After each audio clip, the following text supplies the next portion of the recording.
what was the impetus for you guys to decide to make music together? Well, when we met each other in elementary school. We met each other in elementary school. She's a few years younger than me, so she was actually like a good friend to my baby sister. So when I was the older sister, they would come in my room and bother me. I would kick them out, kick her out, get out. You know, nobody wants to play with, you know, the younger sibling. And there was like one day, we always been friends. I came home from college like my freshman year, and she was still in high school. She sang me an R&B song, and I was like, whoa. And I had already been writing throughout high school, rapping, doing all of that. Trying to manage me. Yes. Right? And I was like, woman. nah, she was up at college doing her music thing. And it basically, I caught her. I was like, you hot. I need to be in a group. She came home from college from doing her thing. And I'm like, yo, you hot. I don't want you to manage me. I don't need you to manage me. Let's be in a group. So we wound up just starting to build our own studio. Her grandmother had some money. She put away for college for her. Asked her grandmother, could she have the money to build a studio? And we wound up just starting to record albums. And that was it. That was the beginning of it. The rest is history. So,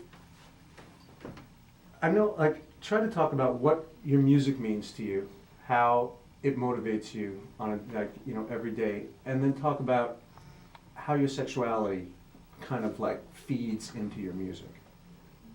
Okay? Well, my music motivates me every day because it's like a part of me. It's the reason why I wake up. I don't want to necessarily go to my 9 to 5. It's what makes me go to my 9 to 5 because I know I have a talent that's going to take me to a different place, and to just keep fighting for that, and to just keep going for the goal. So my music is a part of me, and so, you know, if I don't do music, I can't breathe, so I got to keep going, you know? Basically, I mean, I feel like music is my oxygen, same thing. It gets me out of a lot of things. It's my therapy.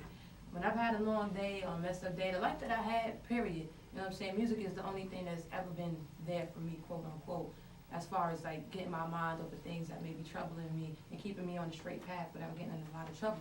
Because I mean, I could have ended up on Rikers Island where a lot of my friends ended up.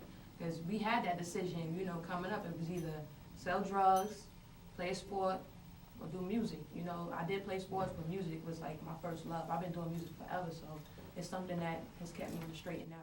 I mean, I know everyone says that what's inside you comes out through your music.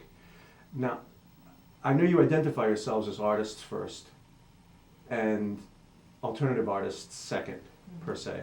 But how does that aspect of your life, your sexuality in general, how does that guide you in your music career? I know it might not be all of it, but how does it guide you through your careers? And what part of it, if it does play a part in your music, what part does it play?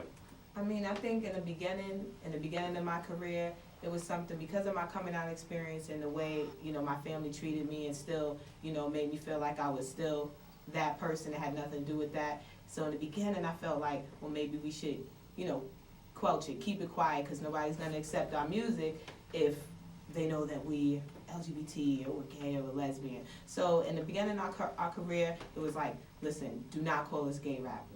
Okay, I want you to hear the music, we put the records out. But as you grow up, don't forget we've been doing music since we're teenagers. And the type of person you are when you're a teenager, until you mature into an adult, you start to accept yourself, you look in the mirror, and I'm happy with who I am. So inherently it becomes a part of your music because that's a part of who you are. So you reflect every day what you go through. So we're gonna ingrain that into our music, and at the same time, it makes us sensitive. Like we're not gonna say certain words. You're not gonna catch us, you know, doing something disparaging on the track in general to, you know, just because we know we don't want it done to us. So, you know, it's just part of who we are. You're gonna hear like little tidbits. You're gonna hear us slide stuff in because in the beginning we held it back because we were teenagers, and now we're like, hey, we are who we are. I am who I am. Check the music, and then tell me where you want to go from there, you know? Definitely. I mean, sexuality comes into play when your interaction with your fans. I mean, we have a large fan base. It's made up of so many different type of people, but, you know, the gay community supports us the most as far as like venues and consumers. And you have to respect the people who support you. And without that, you know what I'm saying, you can't deny your sexuality. Because if you're saying, well, I'm not gay, then you got all these gay people that look up to you and you're supposed to be a voice for them. You can't represent the right way. You can't. So we have to hold that on our back and wear it like a badge, but we don't have to flash it. You know what I mean? It's like we are what we are, we represent you, and we're trying to represent people the best way we possibly can through our music. Oh man, I'm biting my nails and shit. That's how easy this shit is. Let me see little man in the sky, put 'em high, get 'em high, on the floor, to the door, get your back, focus on. In the sky, put 'em high, get 'em high, on the floor, to the door, get your back, focus on. Yeah, and they bumping in the middle, they crumping in the back and the front, they going dumb. And they bumping in the middle, they crumping in the back and the front, they going dumb. See, I rose up to the party, I'm sensing a little hate as these teeny poppers are waiting for me. See, I'm a grown-ass woman coming all the way from New York, and they acting like they hate me. Cause they hate me? Listen, you should thank me. I make this look so damn good, and I'm so damn hood. But mama raised me just to be a little better. Told me how to hustle, cheddar, add some value to my setup. You should catch up like a condiment. I tell you what my comment meant. You should never been born as your mother where the condom went.